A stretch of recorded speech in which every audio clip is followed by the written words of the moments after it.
I took a glance at our trusty old reference site, Calcio Finanza, to once again make a very dry finance post. Just one look at my bank balance right now says everything about how little qualified I am for this, and answer a couple of questions following the never-say-die turn of events in Roma's 2017-18 Champions League run. How much Champions League money has Roma won so far? Will this money be enough to satisfy the FFP's summer deadline without selling key players?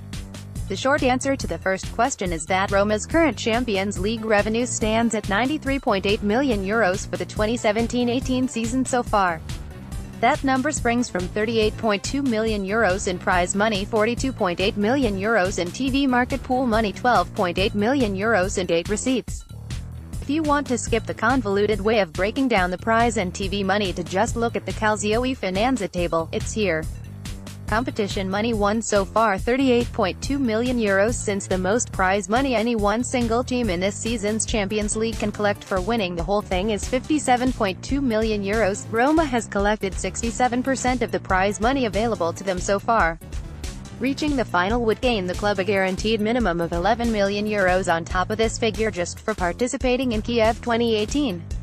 Or the Lupi could go one better and gain €15.5 million in the Final Four. Well, the other outcome. Though I think everyone could care less about winning the money over these big years Daniele De Rossi would be holding in his hands, in that case. Market pool money so far €42.8 million. Juventus' demise at the quarter-final stage was Roma's gain to the tune of only €1.57 million, more than what the Giallorossi stood to have earned, should the Turin side have joined them in the semis. That's a pretty negligible amount, emphasized by the fact that Roma advancing to the final would only see Juventus' share fall another €600,000, with that sum heading Roma's way. The numbers make a big case for the collective success of Serie A being worth far more to Roma by the time her rivals have made the knockout rounds. To that end, Roma's quarter-final second leg versus Barcelona at the Stadio Olimpico drew in the second highest amount of TV viewers for a single Champions League night this season so far, behind only Tottenham versus Juventus at Wembley in the round of 16. Matchday revenue so far €12.8 million. The Barcelona game also fell just short of Roma's record gate receipts for a CL fixture that was originally set in that group phase game against Bayern Munich in 2014-15, 65,000 attendance and €3.7 million gate receipts. Group stage match 1 versus Atletico, 36,064 crowd, €1,773,386 gate receipts. Group stage match 2 versus Chelsea, 55,035 crowd, €2,993,912 gate receipts. Group stage match 3 versus Karabag, 34,248 crowd, €1,421,292 gate receipts. Round of 16 second leg versus Shakhtar, 47,693 crowd, €2,964,212 gate receipts. Quarterfinal second leg versus Barcelona, 56,575 crowd, €3,674,762 gate receipts. FFP at the gates. Will this season's run be enough? It'd take someone with really keen attention to Roma's half-year reports, and up-to-date info on the expenses since then, to give a full-on answer to this question.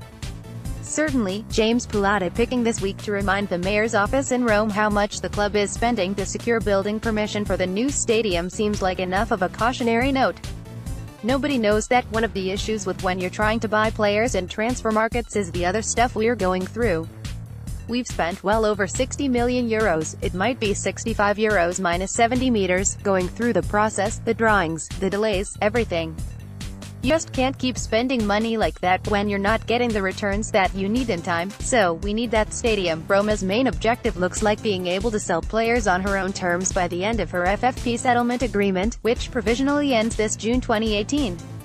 But on that note, there is still Nyan's decision to come, either this month or next, as to Roma's penalty, if any, for failing last summer's deadline. Either way, Roma is looking very strong in terms of not having to sell any players by a forced June deadline, meaning the club can avoid a Pjanic-Salah situation of yesteryear. But that is totally different from Roma having to sell players to fund its summer transfer market.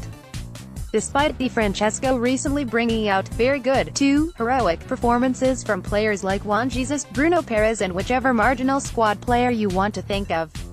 The idea that Roma can get by this summer by keeping all key players and selling off the complementary parts still looks very unlikely.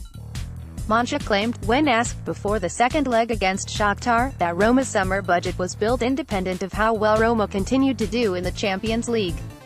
This could easily have been a bluff to take pressure off the team and coach.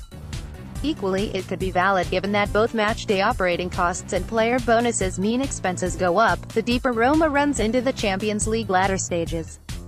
While the near €100 million figure of Roma's CL campaign looks good so far, the final figure the club ends up pocketing could be much less extravagant on the bottom line.